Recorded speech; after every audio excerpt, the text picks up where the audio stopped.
Alhamdulillah, wassalatu wassalamu ala rasulillah Sayyidina Muhammad ibn Abdullah ala alihi wa sahbihi wa man wala. Subhanaka la ilma lana illa ma'allamtana innaka antal alimul hakim. Rabbi syrah li sadri wa yassir li amri wahlul 'uqdatam min lisani yafqahu qawli. Amin amin ya rabbal alamin. Amma ba'd.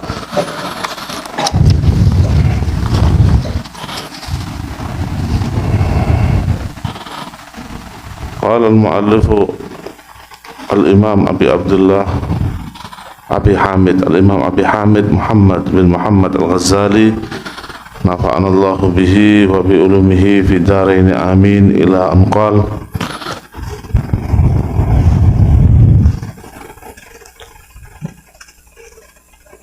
wa annahu mustawin 'ala al-'arsy 'ala al-wajhi alladhi qalahu wa bil ma'na alladhi aradahu istiwa'an munazzahan 'anil mumasati wal istiqrar wat tamakkuni wal hululi wal intiqal. La yahmiluhu al-arsyu bal arsyu la yahmiluhu al-arsyu bal al-arsyu wa hamalatuhu mahmuluna fi lutfi qudratihi wa maqhuruna fi qabdatihi wa huwa fawqa al-arsyi was-sama' wa fawqa kulli shay'in ila tukhumi ath-thara fawqiyatan la taziduhu qurban ila al-arsyi was-sama' kama la taziduhu bu'dan 'anil ardi wath-thara bal huwa rafi'ud darajati 'anil arsyi was-sama' kama annahu rafi'ud darajati 'anil ardi wath-thara wa huwa ma'a dhalika qaribun min kulli mawjud wa huwa aqrabu ila al-'abli min hablil warid wa huwa 'ala kulli shay'in shahid id la yumathilu qurbahu qurbul ajsam kama la tumathilu dhatuhul ajsam wa annahu la yahillu fi shay'in wa la yahillu fihi shay' ta'ala an yahwihi makan kama taqaddasa an yahudduhu zaman bal kana qabla an khalaqa az-zaman wal makan wa huwa al-an ala ma alayhi kan wa annahu ba'inun an khalqihi bi sifatihi laysa fi dhatihi siwa wala fi siwahu dha wala fi siwahu dhatuhu wa annahu muqaddasun an at-taghayyuri wal intiqali wala tahilluhu al-hawadith wala ta'tarihi al-awarid bal la yazalu fi nu'uti jalalihi munazzaban an az-zawal wa fi sifati kamalihi mustaghniyan an ziyadatil istiqmal wa annahu fi dhatihi ma'lumul wujud bil uqul mar'iyyu dzat bil absar ni'matan minhu wa lutfan bil abrar fi daril qarar wa itmaman minhu lin na'imi bin nadari ila wajhihil karim. Kita belajar daripada Imam Ghazali. Yang harus kita yakini adalah kita harus benar-benar mensucikan keyakinan kita dari hal-hal yang tidak layak bagi Allah Subhanahu wa ta'ala. Allah Subhanahu wa ta'ala itu memiliki kesempurnaan yang tiada batas. Dari kesempurnaan Allah itu tidak terbatas. Allah sempurna. Paling sempurnanya zat, paling mulianya zat, paling tingginya zat, tidak ada yang menyerupai zatnya Allah Subhanahu wa ta'ala. Seperti yang kita sampaikan, seperti yang kita baca di pertemuan yang lalu, laisa kamitslihi syai'un. Tidak ada yang menyerupai Allah Subhanahu wa ta'ala. Ya. Seperti di surat Qul Huwallahu Ahad, Allah SWT bersabda apa? Allah lam yalid wa lam yulad wa lam yakul lahu kufuwan ahad. Tidak ada yang menyerupai Allah, tidak ada yang sama dengan Allah. Ya. Dan Allah tidak juga menyerupai makhluk. Seperti hanya makhluk Allah tidak menyerupai Allah, Allah juga tidak menyerupai makhluk. Dan di sini disebutkan Allah Subhanahu wa ta'ala itu tidak memiliki tempat. tidak berada di tempat dan tidak membutuhkan tempat seperti kita. Nah, kita ini makhluknya tidak makhluk satupun yang diciptakan oleh Allah kecuali membutuhkan tempat. Lalu bagaimana dengan ayat yang berfirman Allahu 'alal arsy istawa, dari surat Thaha. Allah Subhanahu wa taala itu bersemayam dalam singgasananya. Nah, tahu ya, kalau ada raja istawa 'alal arsy, kalau ada raja bersemayam di singgasananya, duduk di singgasananya, menunjukkan apa? Kehaibaan. Betul ya? Ini kita nggak bicara Allah dulu, kita bicara apa? Bicara raja. Kita lihat, kalau kita sering lihat film-film di raja, film-film di TV itu tentang raja itu di mana dulunya? Di singgasana, ada permaisurinya, ada menteri-menterinya. Nah, kelihatan apa? Orang kalau raja misalnya turun dari singgasananya, masuk duduk di kamar, terlihat nggak kehaibaannya? Terlihat? Nggak terlihat. Apalagi duduk di meja makan. Ini saya bicara apa? Bicara raja. Raja duduk di mana? Di singgasana. Di singgasana apa? Kalau di meja makan tidak tampak posisi seorang raja, walaupun pakai pakaian tapi kalau duduk naik pakai mahkota, pakai ini, duduk di singgasananya, ya, maka terlihat kehaibaan dan keharibaan seorang raja.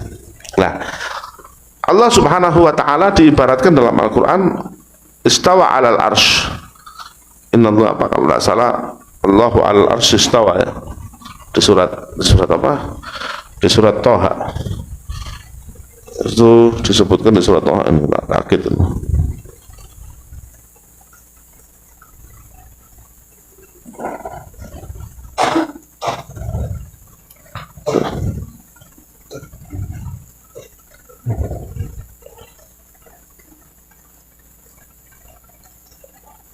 Ar-Rahmanu 'alal arsy istawa. Allah yang maha pengasih sedang bersemayam di singgasananya.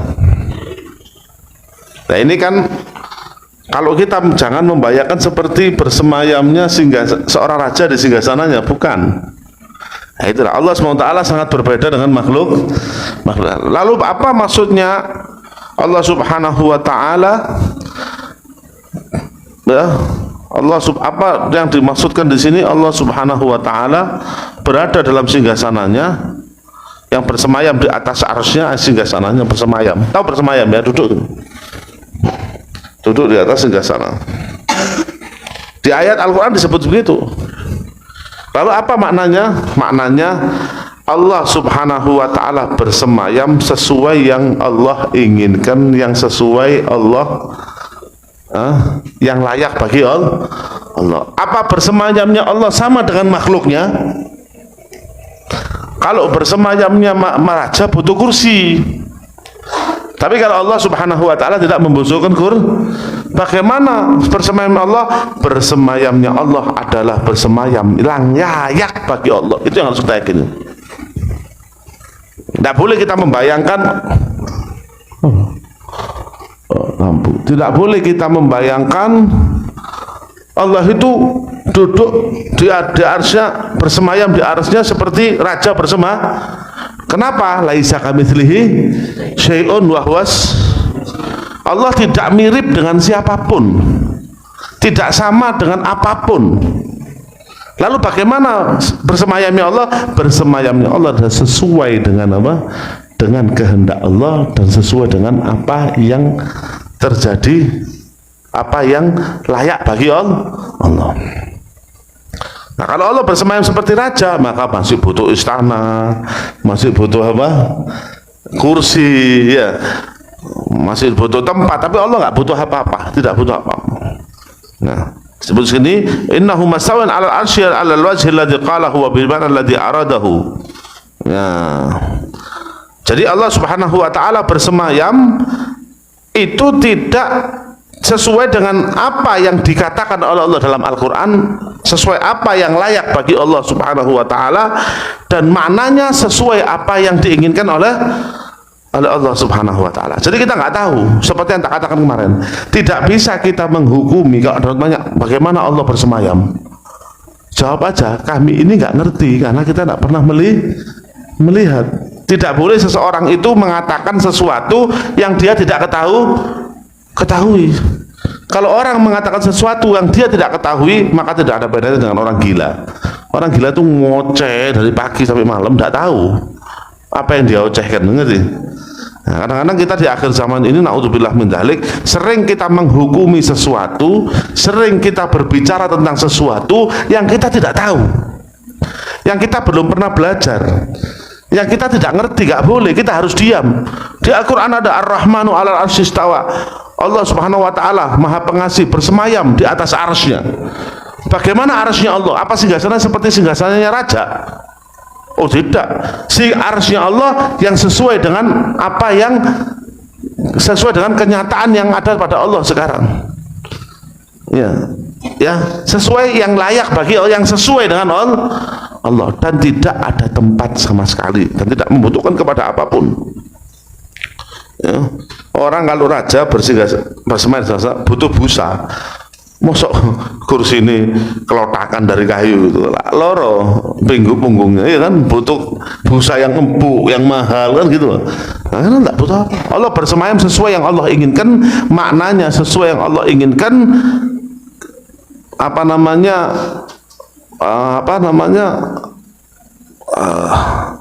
Maknanya maknanya yang sesuai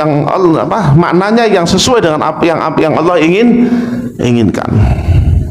Jadi tidak seperti bersemayamnya seorang raja. Nah, ada kalau raja itu ya, ya, atau siapapun presiden itu kalau duduk di singgasananya, ya, itu butuh apa? Pertama butuh diam, istilahnya tenang di satu tempat. Kalau orang berdiri kan, ya kan, dia ada duduk di satu tempat. Nah, kemudian juga butuh kadang-kadang duduk, kadang-kadang berdiri, kadang-kadang pindah, kan gitu. Tapi Allah enggak. Pokoknya begini, bagaimana bersemayamnya Allah Ta'ala? Bersemayamnya Allah yang sesuai makna yang Allah inginkan, sesuai yang layak bagi Allah. Tidak persis bersemayamnya dengan makhluknya sedikit pun. Kita sudah pelajari di Qadul Awam apa? Mukhalifun lil khalqi bil itraqi. Kita sudah belajar di ilmu tauhid bahwasanya Allah itu punya sifat wajib, mukhalafatul hawadits. Apa mukhalafatul hawadits? Berbeda dengan makhluknya secara apa? Mutlak. Berbeda dengan ciptaan secara mutlak. Jadi Allah punya istiwa sendiri, punya persemayaman sendiri, punya arsy sendiri yang kita tidak tahu sama sekali. Kita serahkan maksudnya dan maknanya kepada Allah. Itu keyakinannya ahli sunnah wal jamaah, ya.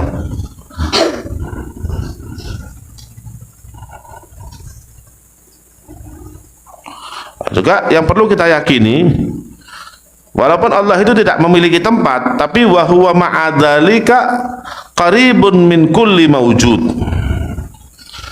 Allah walaupun tidak punya tempat, tapi Allah itu dekat dengan semua yang ada. Wa huwa aqrabu ilal abdi min hablil warid. Nah, Allah Subhanahu wa Ta'ala itu lebih dekat kepada hambanya daripada tulang urat yang ada, atau otot urat yang ada di tenggorokannya sini. Wa nahnu aqrabu ilaihi min hablil warid. Bagaimana Allah itu dekat dengan hambanya? Apakah Allah punya jarak? Bukan. Artinya dekat di sini adalah Allah Subhanahu wa Ta'ala mengerti semua apa yang dilakukan oleh hambanya, mengawasi apa yang dilakukan hambanya, mengurusi semua hambanya.